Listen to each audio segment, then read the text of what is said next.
Attention on the technical stuff. Hey, who's Okay. that gorgeous woman next to you over there in a different Zoom room? Hey, Michelle. Hi, I'm just one of the crowd today. This is Joel's show. So All right. I'm Feel sending free. if you It's want. good to So see let's you, Michelle. let's share. I just invite everybody to fully arrive in this moment in this room, and I'll just share. In some calendars, this is the World Peace and Prayer Day. I would like to just share a beautiful piece that comes from XR that says, "Let's take a moment to remember why we are here. Let's remember our love for this beautiful planet. Let's remember our love for all humanity in all corners of the world. As we act today, as we come together in this way, may we find the courage to bring a sense of love and peace and appreciation to everyone we encounter and every word we speak. We are here for all of us. We are here for all of us." So, in that spirit, I'm going to share my screen here and invite you into an exploration with me and with all of us here. The theme that we're going to explore today is how to bring a deeper wisdom to work and to really explore the interface of the climate crisis and the global crisis in leadership, which so many of our speakers this week have spoken to. So as we begin, I'd like everyone to just pause for a moment and be mindful, what leaders come to mind that most inspire you? And what qualities do they embody that you admire? And feel free in the chat just to make some notes on who some of those leaders are. These really rare and precious leaders that are wise, sincere, competent, reliable, compassionate. How precious they are in today's world. I love this session that Mind and Life sponsored. The video that we were just watching in this room of the Dalai Lama was from one of the Mind and Life conferences. Susan Bauer-Wu actually spent some time here at our place in Hawaii just before COVID landed. And just this juxtaposition of the elders and the young ones that are profound and powerful leaders in our world, how precious they are. It's not about age, it's not about experience, it's about something deeper than that. In Michelle and my work over the last 50 years, we've been bringing kind of inner technology, inner wisdom, contemplative science into large mainstream organizations, often working in the belly of the beast. And the leaders that we've worked with that have been most inspiring to us were the ones who really had a sense of legacy, a real deep sense of wanting the people who were working with them in that time to have this be really one of the best times in their life, one of the most meaningful times in their life, and to have the ripples of the work that was done extend out into the world in boundlessly beneficial ways across time and across space. We clearly live in a time where, we're seeing how many of the problems that we've created reflect the levels of consciousness, the depth of thinking that created those problems, our short-sightedness, our narcissism, our limited views of things. And as Einstein reminds us, we shall require a substantially new level of thinking, a new level of consciousness if humanity is to survive. Since this week, there's a lot of talk about the global sustainability issues, just to consider what's the level of consciousness and thinking and systems thinking and intuition that's required for us to find wise solutions to each of these huge and interrelated issues. As many great teachers have reminded us, this is both the time of the great unraveling, where unsustainable organizations and ways of life, systems and structures that we've relied upon are crumbling. And we're seeing their fragility and how unsustainable those are as we make the great turn, hopefully back towards wisdom, hopefully in time. Many of us probably participated recently in the Wisdom of Trauma series that reached millions of people around the world. And Gabor Mate, who was hosting that, shared this powerful insight that when you give traumatized people power over other traumatized people, we can expect the results to be horrific. And just look at the ways that that has played out in our lives and world in recent times. Martin Luther King reminds us that we have our scientific power has outrun our spiritual power. We have guided missiles and misguided men, et cetera, et cetera. And how important it is for us to find ways to bring and support leaders who have a deeper spiritual grounding, a greater sense of morality and ethics and wisdom, to be at the helm of so many of the powerful systems that we hold. Many years ago in the UNESCO Charter, there was a phrase that says, since wars begin in the minds of men, it's in the minds of men that we erect the ramparts of peace. Some years ago, while Lieutenant Colonel Jim Channon was in the Army, we had the good fortune to meet him while he was still in uniform.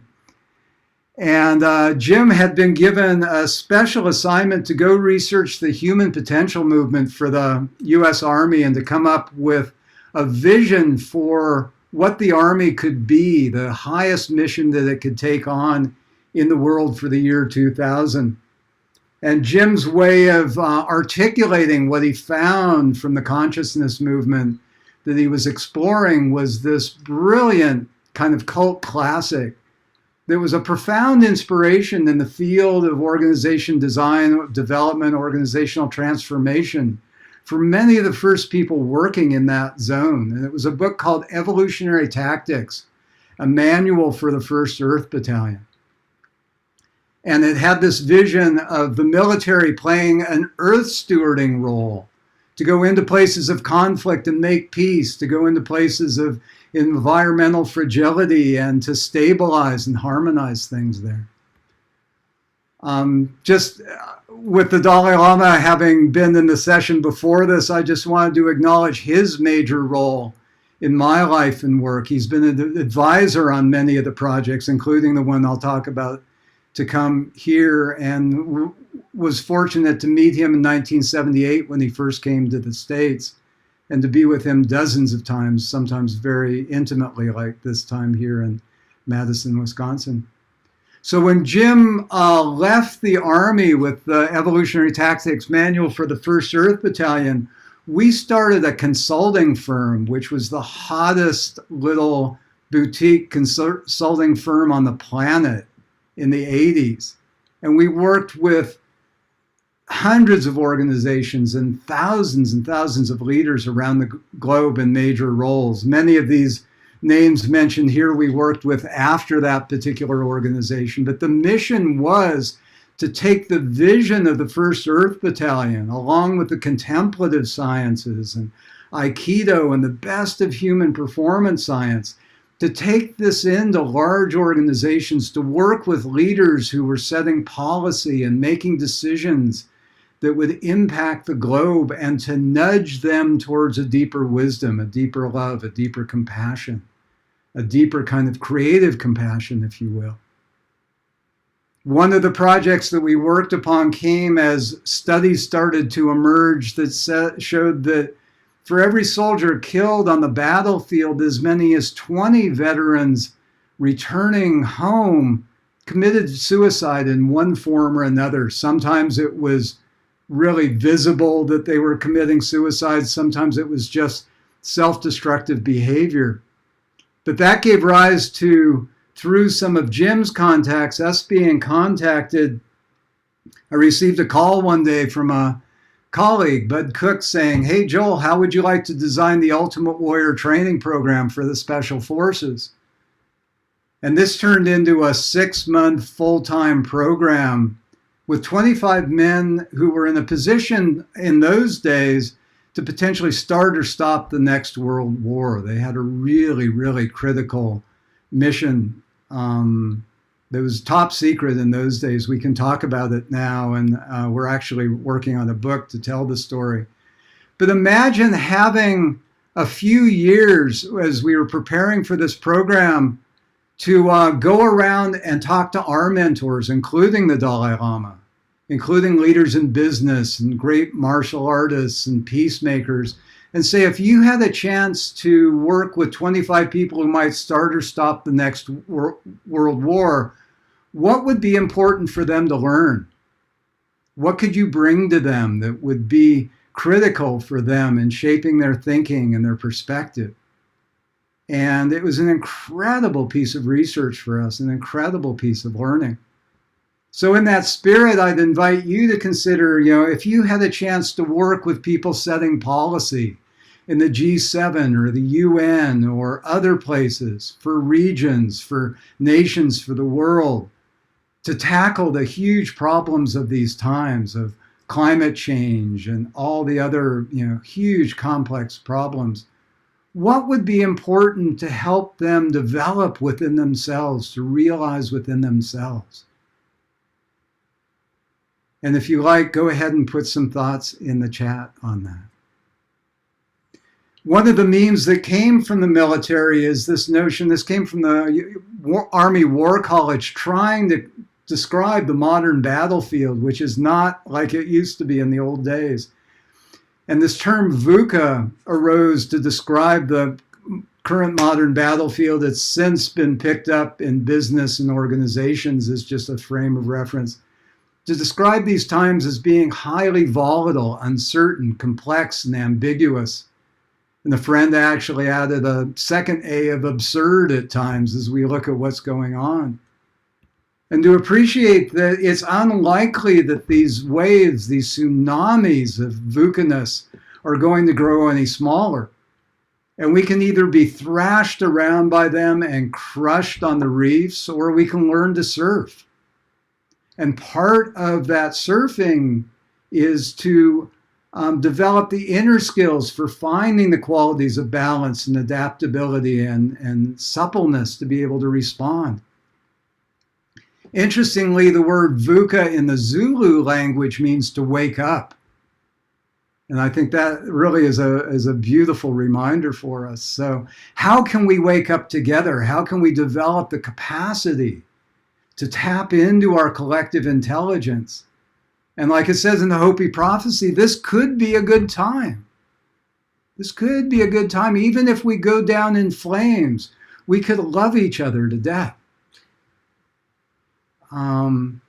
This cartoon came out, back in the days of The Inconvenient Truth, and it was just so gut-wrenchingly meaningful. But look at this through the eyes and the lenses of a post-truth time that we're living in now.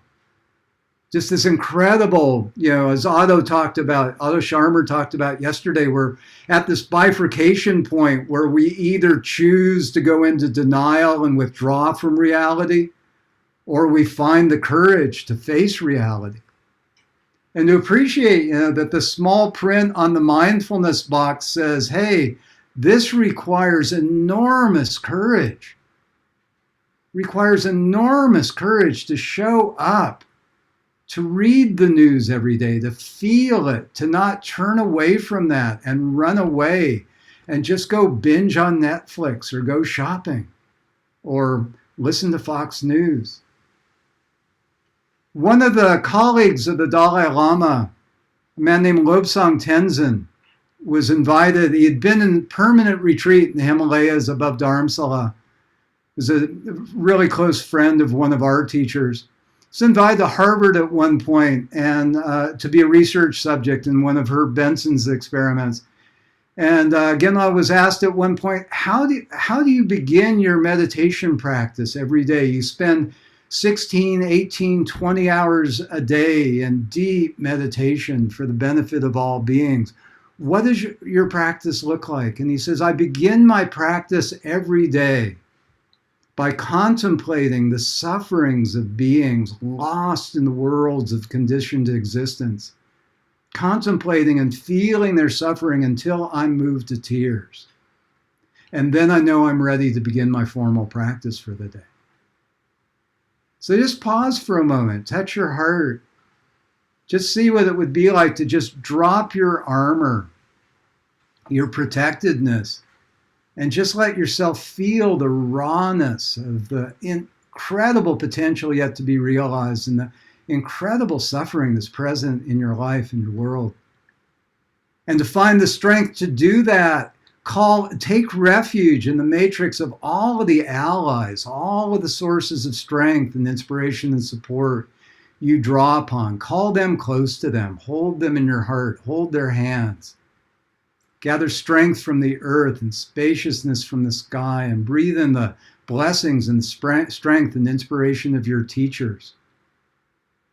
Set your intention to be of the greatest possible benefit, to live as a force for good in the world. And then proceed. And we were working with the president from Silicon Valley Bank at one point a number of years ago, and we began a session with her by saying, let's call in all of the stakeholders who will be touched by the decisions we make here today as a group, who will be touched by the learnings that we open ourselves to. And let us feel ourselves in the presence of all those stakeholders, the people we'll touch directly or indirectly or way indirectly by the decisions and the work that we do together. Call them all here to inspire us. And let that sense of their presence guide our work together collectively today.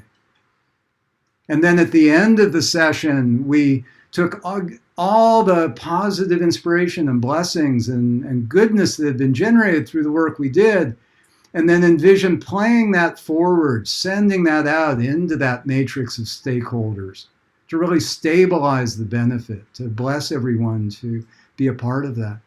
And we saw this president from Silicon Valley Bank sometime later, a couple years later, and she said, since that session, every meeting that we've had at the bank, we began in that way and we ended in that way. And it's so beautiful to see how easy it is to bring a sense of sacredness into the work we do, even in the most conservative of organizations. In one of Otto Scharmer's ULab programs, actually just before the pandemic, they asked the question, what's holding us back? What's preventing us from operating at the highest level? And it generated this doodle, fear being at the middle of it. And if we look at one of Otto's models, we'll see the whole model here. There's just a map for how this plays out when fear dominates, that we go into denial, we stop sensing, we check out and absent, we start to project our shadows and blame on others and act in harmful ways and creates destruction and trauma. And that's how the fear plays out if we don't learn how to master that. As Orwell said, the most effective way to destroy people is to deny and obliterate their understanding of history, of their history. Look at how this is played out in terms of the 2020 elections, in terms of the 400 years of slavery project, Juneteenth, the bombing of Hiroshima, the myths that we've come to live with because it's painful to own the truth. And at the same time, Otto and the ULab asked 50,000 people, what would it take to bring the vision and intentions, our highest intentions, alive and into reality? And you can see how strong the courage piece is. And with courage, then we take the lower you here. We're able to show up and see and sense deeply. We're able to crack our hearts and our minds and open to receive deep intuitive guidance as we connect more deeply with our interbeing and intermingling with all things and all beings in an unguarded way. And then we're able to crystallize that, prototype that, bring it into form and contribute to our evolution. So to appreciate there's this socially pathological path that is playing out in the world today, And simultaneously, there's the social emergence and creative compassion path that's playing out in our world today. And both of these are at play. And these maps can help to clarify our understanding of what on earth is going on. How could this be? I love this image from the Harvard Business Review a while back of just, search inside yourself. We can only manage what we monitor. Well, what happens when we're not monitoring, when we're not paying attention to ourselves, each other, and the world? There was a study done by the conference board a number of years ago, fairly recently, on the VUCA preparedness of global leaders. And it showed that less than 2/3 of leaders rated themselves as highly confident or very confident in their ability to meet the VUCA challenges of volatility, uncertainty, complexity. But HR professionals, when they were asked, said it was really only about 1/3 of their leaders that they thought were competent to meet those challenges. And the mere 18% ranked their leaders as being highly agile and highly capable. Interestingly enough, the VUCA savvy leaders, their organizations were 20% more likely to make a profit and be successful in terms of their business.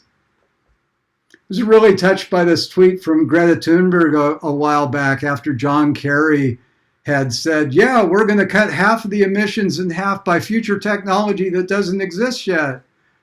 And Greta said, yeah, 50% of carbon reductions needed to get to net zero will come from technologies yet to be discovered. Great news. I just spoke with Harry Potter, and he said he'll team up with Gandalf and Sherlock Holmes and the Avengers, and we'll get on this right away. It's just, And this brilliant piece from Van Jones, who was an advisor to President Obama, saying, look, I've been to Davos. I've sat with Bill Clinton, Bill Gates, Tony Blair. I've sat with Nancy Pelosi, all these people who think they're in charge and they don't know what to do. You think you're scared. You think you're terrified. They have all the Pentagon's intelligence. They have access to all the data, and still they're terrified that if they do anything, they'll lose their positions. So they just keep juggling chickens and chainsaws and hope it works out. A good friend of ours, Sanjay Khanna, is an environmental wizard and consultant about the global crisis and climate. And he talks about how many of the leaders he speaks to whose eyes just glaze over as they look at the data. They just don't know what to do. Greta Thunberg talks about that as well, of just people changing the subject and talking about, movies or things rather than something legitimate.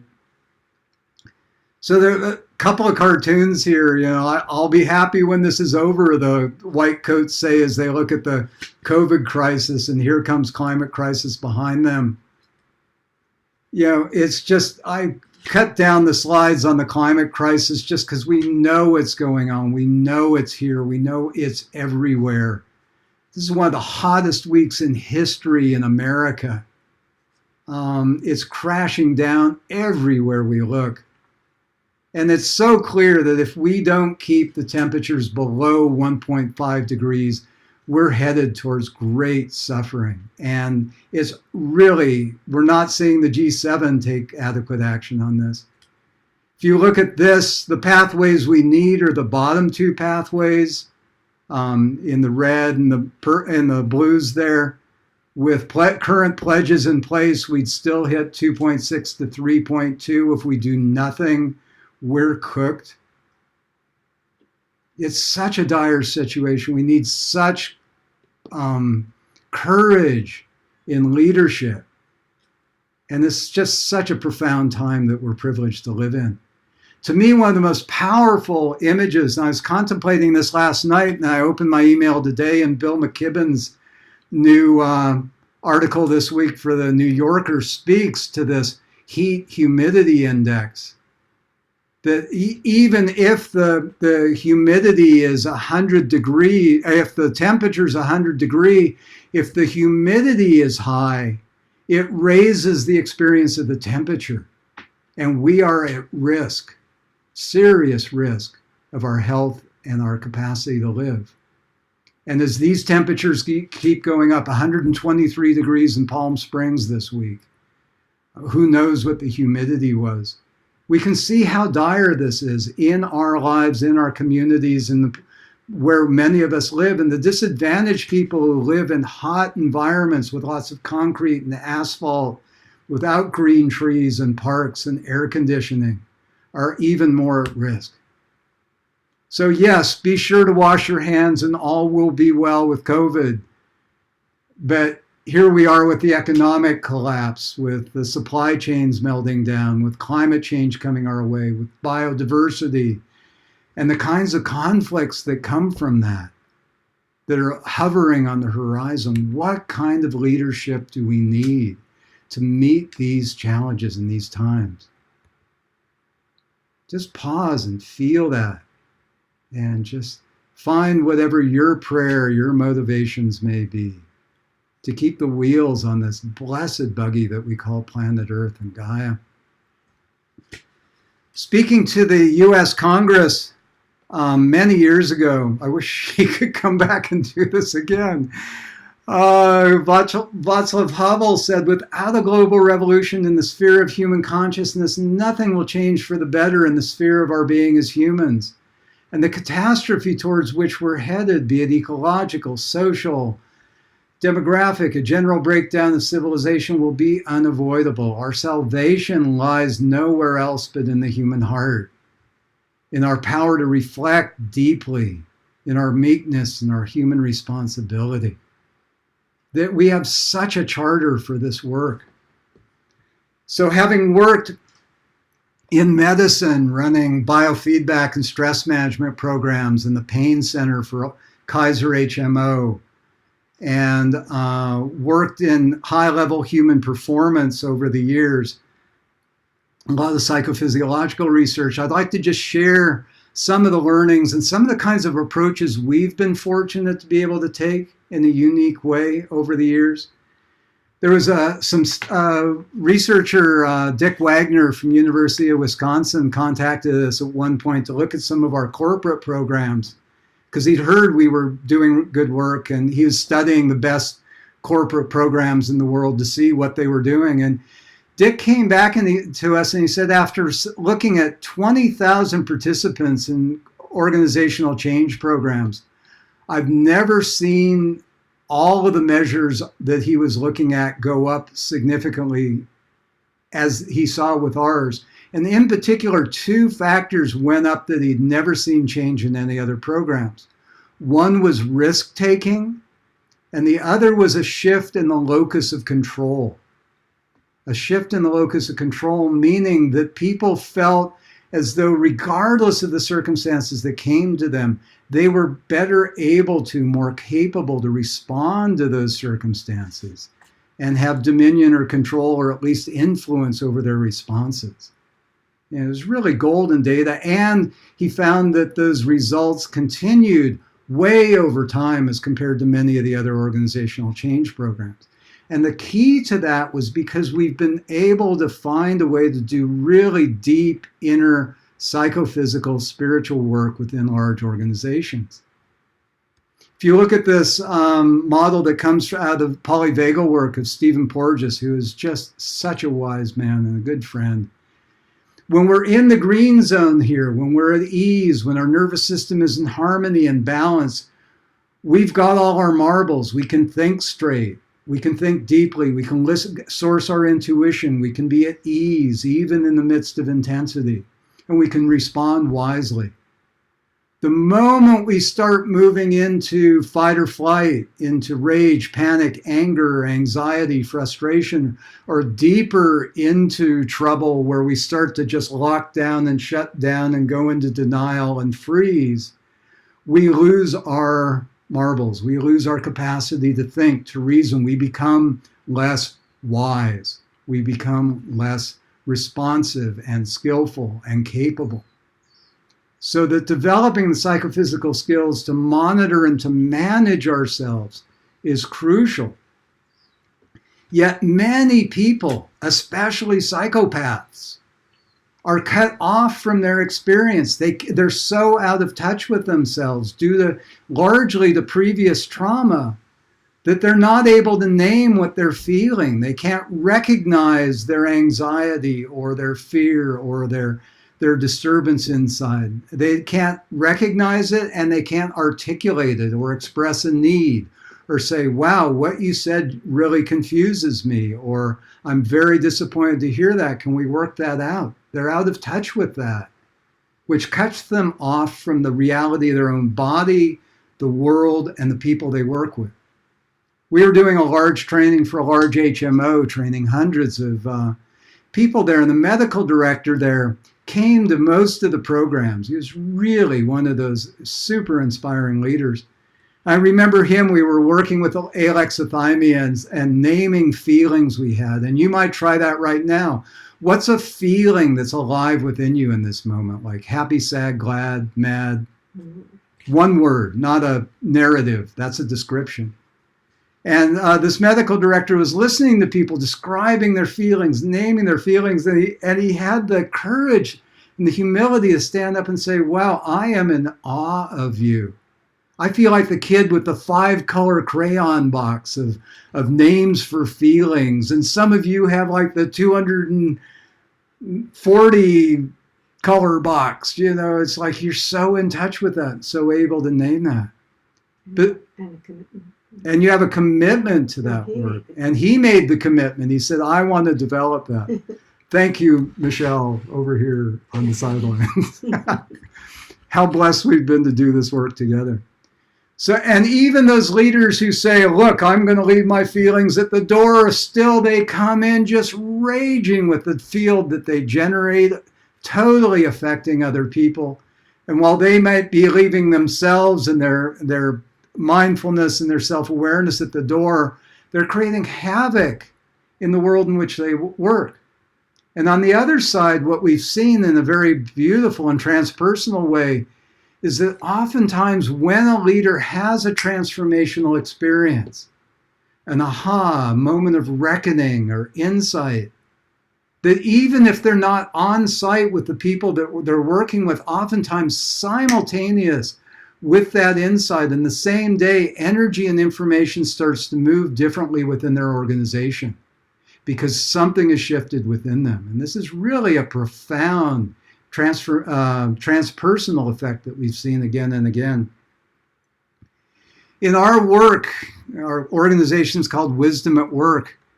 We really focus on 3 primary dimensions. And this is so important for leadership, that we're able to have our minds be coherent and clear, and have our thinking and our doing be congruent with and in harmony and aligned with the nature of reality. That through the work we do, we integrate and harmonize our nervous system. We don't dwell in stress and overwhelm. We connect parts of the brain and the body that previously have been maybe not integrated. And then as we come to that wholeness and integration within ourselves, we're better capable to connect with other beings in a meaningful way. The essence of this is really learning to listen. You could call it mindfulness. You could call it mindfulness or kindfulness. We actually had a conversation with John Kabat-Zinn, Danny Goleman, some other colleagues who've been working in this realm like we have since the 70s. And it's a serious conversation about, did we misbrand it? You know, should mindfulness have been called kindfulness? In the biocybernetic training we did with the special forces, and even in some of the organizations we work with, we combine this path of refining awareness to subtler and subtler levels.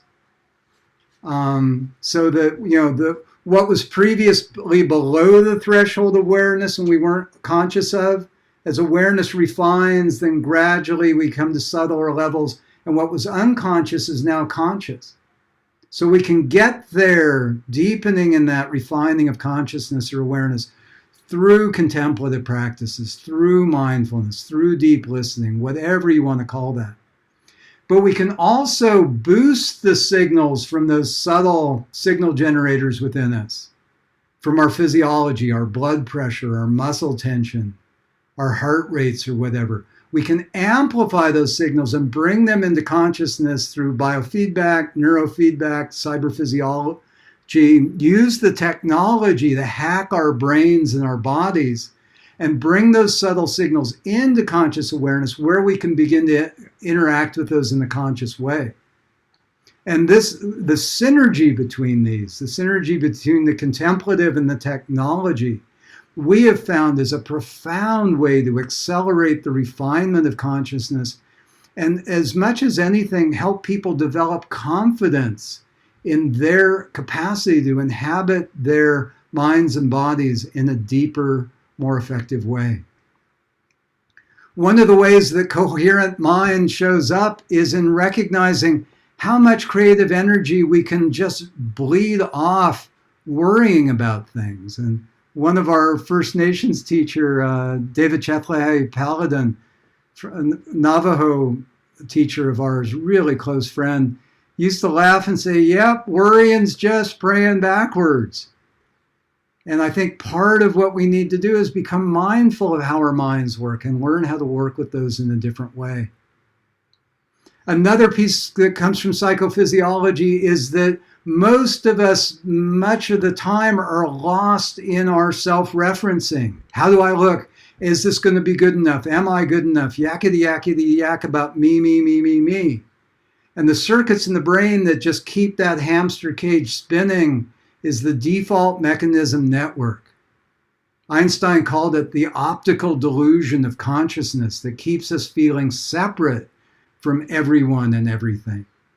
And the beauty of this work is that as we learn how to become more mindful, as we learn how to become more open, as we cultivate these more rare and precious human resources, the default mechanism quiets down and we start to realize our interbeing. We start to feel ourselves more as a whirlpool within the ocean, connected to all the other whirlpools, where there's energy and information flowing between us in a hyperdynamic kind of way, and that we're all in this together. We're all, if you will, parts of the same living body of life.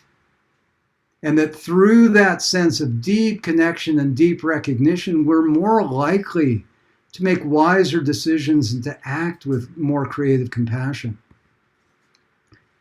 The research also shows that as we practice mindfulness and other mind fitness practices, that as it rewires the brain, that 9 executive functions in the brain come online that previously, for people that are untrained or that didn't grow up, especially in families where they really felt loved and nurtured and safe, that as we grow up in those families or we practice mindfulness and other mind fitness techniques, we're better able to regulate our bodies.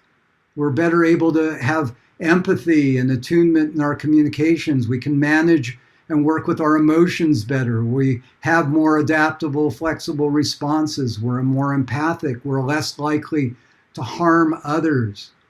We have more access to our wisdom and our intuition. And we're more likely to approach things that frighten us rather than deny them and pull away from them. And this comes through the mind training, which then builds the integration within the nervous system. What you see here is brain scans of 2 groups of people, a control group that were practicing a kind of mind training around non-referential compassion for a week, and then a group of long-term meditators, you could say Olympic level mind fitness geeks that had trained for 10, 20, 40, 60,000 hours of kind of polishing their nervous system and their minds through contemplative practices. And you can see the difference between these two, the well-meaning but untrained, undisciplined controls and the really dedicated and devoted practitioners on the right. And basically what you see is a nervous system that's hyper-integrated, hyper-hooked up with itself, where energy and information is streaming kind of like fiber optic rather than just dial-up. high power, high transmission, high value. I think these are the kinds of leaders we need to cultivate and encourage. This is the kind of training we need to start in early ages for children. We're working on a project called the Curriculum for Life right now. And part of the vision is that this curriculum might reach 1 billion children in the next 10 years, starting early on with this kind of training and a very, rich mix of social and emotional learning, ecological awareness, etc. So this kind of training can begin, in the simplest of ways. This is a diagram from University of Wisconsin, where they were rolling out a program in mindfulness. And the encouragement is to pause frequently. Do that right now. Come present. Just feel the breath. Become aware of your body sitting in the chair. Be mindful of the thoughts floating through your mind like clouds in the sky. Pause, get present, connect with the reality of your multidimensional self. And then carry that awareness with you as you proceed. Our teachers say small glimpses many times. Small glimpses many times. It's like if we were to have a squeeze ball and squeeze it again and again, frequently throughout the day, again and again, those muscles would become stronger. Those neural circuits will grow as we work them. So this quality of mindful presence is the key to our capacity. As we're able to tune into ourselves, we're better able to tune into others, to be more empathic, more compassionate. It's inspiring to see, we were consultants and advisors on the Mindful Nation UK report. You could Google this and find the PDF for it that came out of British Parliament. And this was, as far as I know, the first time the nation recommended that all of the people involved in education, healthcare, criminal justice, and organizational development in the UK really seriously get with the mindfulness program, really develop and encourage people to develop these kinds of skills. And through the work of the Mindfulness Initiative at British Parliament, even through this crazy Brexit time, we've developed an international network now that has leaders from 40 other nations coming together to explore the application and the implications of these kinds of principles and practices within their national governments. It's quite profound. So looking at some of the tools involved here, there's this wonderful acronym from Dan Siegel, who's developed the discipline of interpersonal neurobiology, as a way to see how empathy and mindfulness fit together, that developing close social bonds means that we need to become present. Maybe just look at one of the people on the screen in one of the little windows here. Get present with them. See them. Maybe let yourself be seen. Attune to them. Feel some kind of resonance with them, some kind of connection with them, and then feel how the armor starts to soften or fall from the heart, and there's a sense of safety, a sense of trust, a sense of well-being. And just envision how many different situations you could use this as a calibration tool, as a self-tuning tool when you're in the presence of others. If you look at how the brain works when we're in the presence of other people's suffering, the parts of our brain that light up here, it's the red zones light up when we're in the presence of other people's suffering. The green parts of the brain are lighting up when we're experiencing our own suffering. And you can see how these are so interwoven. And our capacity for empathy, our capacity to register and feel the suffering of others, depends on our capacity to actually feel and own our own pain, to listen deeply into our own bodies, to not be cut off from this.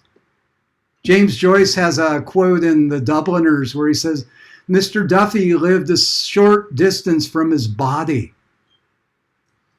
Part of this work is, what does it take for us to come home to inhabit ourselves more deeply? So as we understand the interplay here between mindfulness, empathy, and compassion, the mindfulness aspect is noticing the suffering of others, noticing what's going on, maybe even their joy, being mindful in the presence of others, showing up. And then there's this metacognition that allows us to kind of get what other people are thinking, sense their perspective, go, oh, you're disappointed that you missed that bus, or that the media wasn't working as you came to do your presentation, or whatever it may be. We're able to share people's perspectives.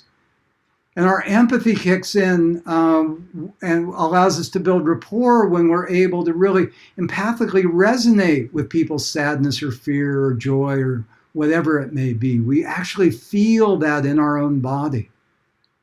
And then on the basis of that capacity for empathy, for any real, wholehearted human being, we will be moved to comfort if people need comfort. We will offer food if people are hungry. We'll give a smile or a hug or send us some sweet emojis. The heart will reach out, the hands will reach out, the voice will reach out to ease the suffering.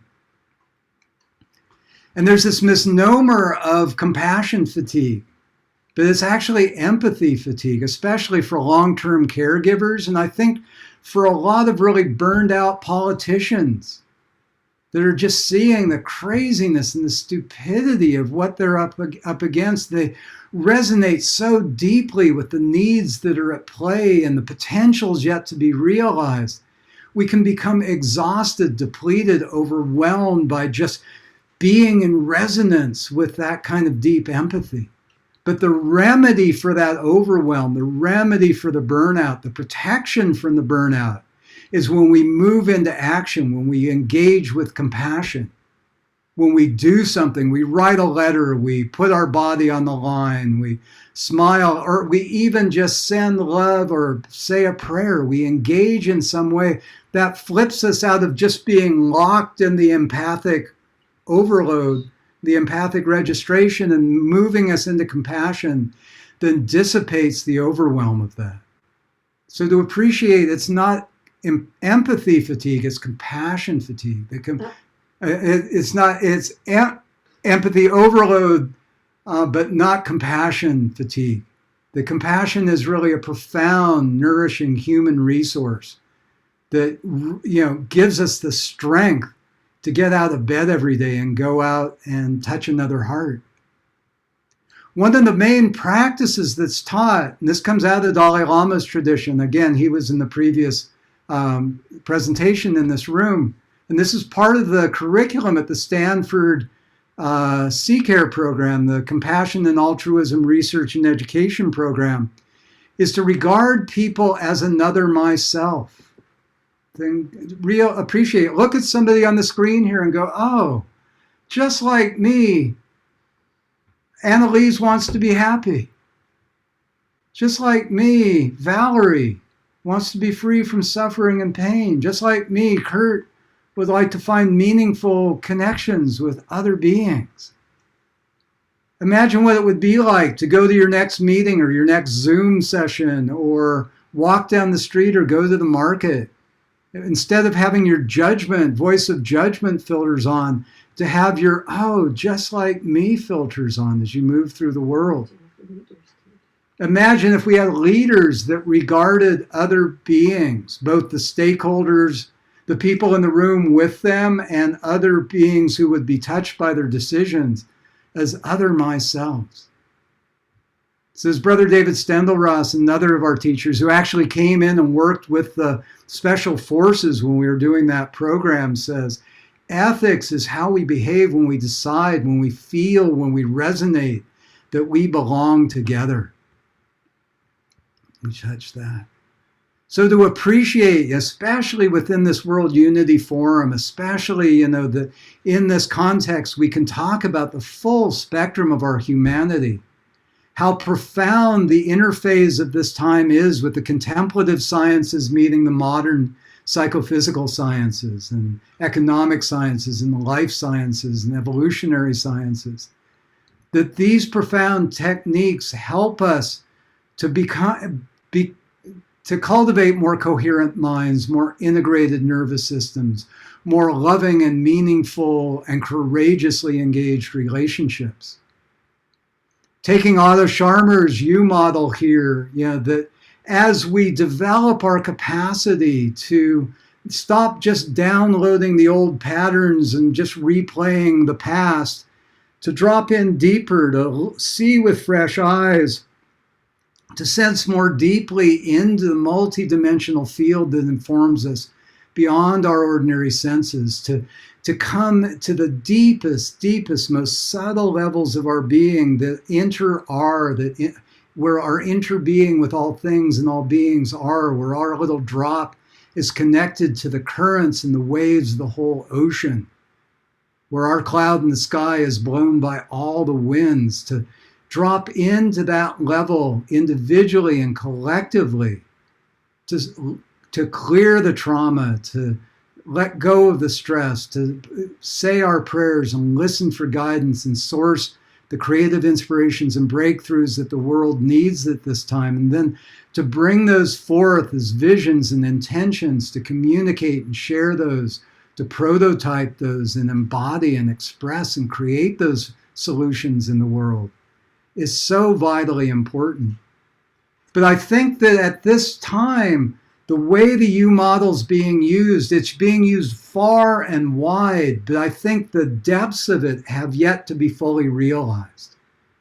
And what I'd envision, and Michelle and I have held this vision for years, is we need Manhattan Project level projects to take leaders working on deep, profound, global issues and help them tool up really deeply, really quickly, with the kind of intensive training they need to, in a sense, drop the bottom out of that U into profoundly deep levels of wisdom, to source the guidance that we need, not just individually, but collectively, like we're all kind of satellite dishes trying to gather photons from the universe of guidance.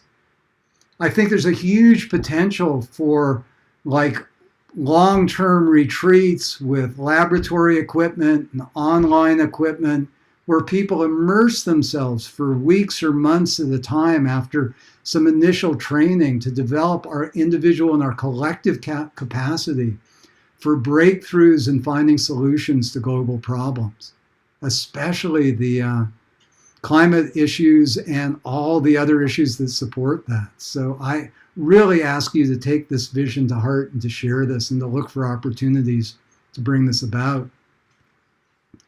Vilma Takar, who's one of our teachers, said, in this era, to become a spiritual inquirer without social consciousness is a luxury we can ill afford. And to be a social activist without a deep scientific understanding of the workings of the mind is the worst of folly. Neither approach in isolation has had any significant success.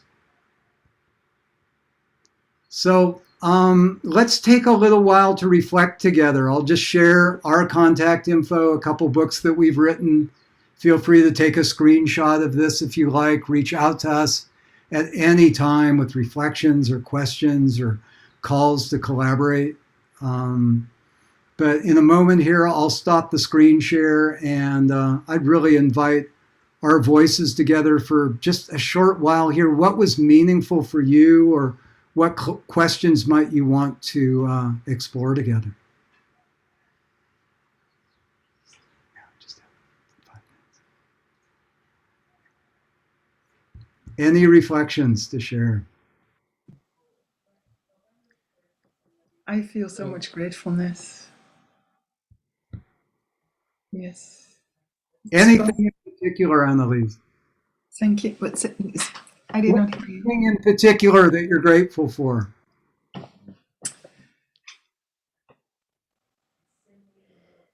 It's the context. It's context that we know for so many thousand years. You're passing on the legacy. And it's so true. It's about truth. It's about coming from the inner. And before you know there is an inner, you have to make contact with something well, maybe what is not so obvious to find because it's empty, you cannot find it. And I think this is what we have to learn, young people, as young as possible, Yes. that they are whole already in themselves. And actually, mindfulness is a beautiful way for doing that, I think. Yes. It's a good way in. It's a good way in. I think the two main things are continually seeing current reality clearly and sensing into that. And the other is continually clarifying what's important to us and bringing that up to mind again and again. Other reflections, questions?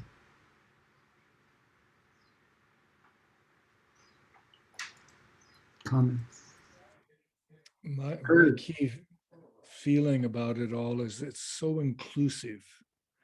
And this is the only way that life can be and is. Any successful life, like that biomimicry idea, brings us closer to being a thriving being, because walking down a trail, we are one with those plants. Mm. They're breathing us, we're breathing them. We can talk with them. Same thing with the birds, everything. But how many people have ever come close to feeling that or even thinking it? What is our education system losing? What does it need? I want to put together 5 simple things that nobody's ever taught in schools, because I taught meditation in the 60s in school, the ghettos of Los Angeles, and bringing it into sports and bringing it into business and stress management and all of that good stuff. Same thing with the prison system in Sweden and so on. I mean, it's magic when people do it. And again, it's when we work it, it works. And I love everything that you've put forth today. There's not a little shred of anything that is distracting. And I sometimes choose particular words to use or not to use. It's like try. We're not trying, we are doing it as best we can. And it takes that effort idea out. Like, I'm not going to work at it, I'm going to play at it. I have a friend who started a fitness activity with cards, and it's called play out, not workout, but play out. And they flip a card, and a whole squad of kids will go do this particular activity as fast as they can and get back in line, and so on and so forth. It was magic. Beautiful. Kids are getting fitness in disguise, and we're going to fit our brain by walking through the forest and just sitting in one spot and looking at the magic that sits in front of us. I mean, we're so blessed with this presentation. I so respect you, Joel, and your sweet wife, Michelle, to be able to offer what you continually offer. Thank you so much. Thank you. Yeah, bless you. Really appreciate that. Yeah, as you talk about walking through the forest, I was thinking there's a beautiful quote in our Balance book by George Washington Carver. He says, if you listen deeply enough to anything and love it, it will speak to you. And I think, what if we were to really go to work like that? There's our job, there's the requirements of the job we have, and then there's our work with a capital W. And I think what we've been talking about today is our work. This is the deep work of leadership. And we've had the blessing to be able to take this kind of work and work deeply, deeply with thousands and thousands of leaders in hundreds of organizations around the globe since the 70s. It's just been such a privilege. And we need more of it than ever. Yeah.